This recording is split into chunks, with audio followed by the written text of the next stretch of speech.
Yorker অনুশীলনে টায়ারের ব্যবহার নতুন না, ফিল্ডিংয়ে এই পদ্ধতি নতুন, অন্তত বাংলাদেশ ক্রিকেটে। ব্যতিক্রমী এই অনুশীলনই বাংলাদেশ টাইগার্সের প্রথম দিনের ক্যাম্পে করলেন মুশফিক তাইজুলরা।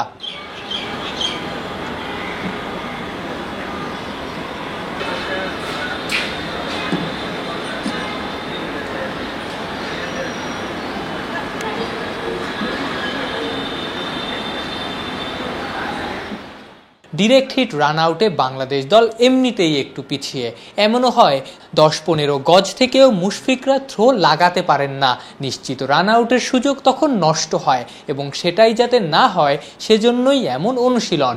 টায়ারের পেছনে থাকা স্টাম্পই প্রধান টার্গেট, আর ওই স্টাম্পে বল হিট করতে চাইলে টায়ারের ভেতর দিয়েই বল পাঠাতে হবে। তাতেই হবে টার্গেটের অনুশীলন। শুরুতে কোচ আশিকুর রহমান মজুমদার নাইম মুশিদের বেসিকটা বুঝিয়ে দিয়েছেন, এবং সেটা যেন তাদের মাসল মেমোরিতে গেঁথে যায় টায়ারে থেরাব্যান্ড পেটানোর ড্রিলও করিয়েছেন।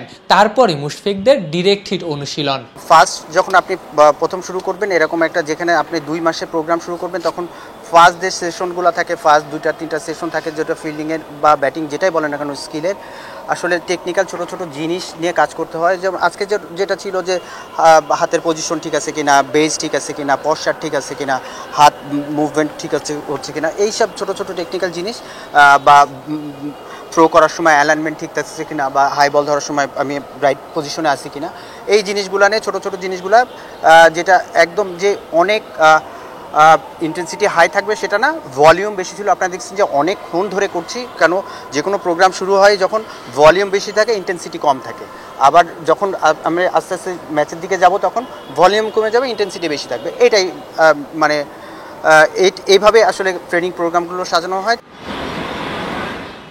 শুধু এই এক প্রকার অনুশীলনই না, রোববার ঘণ্টাখানেকের সেশনে প্রায় সব ধরনের প্র্যাকটিসই হয়েছে। কয় ভাগে ভাগ হয়ে ক্রিকেটাররা কখনো স্লিপ ক্যাচিং, কখনো হাই ক্যাচিং, কখনো আবার করেছেন ফ্ল্যাট ক্যাচিং।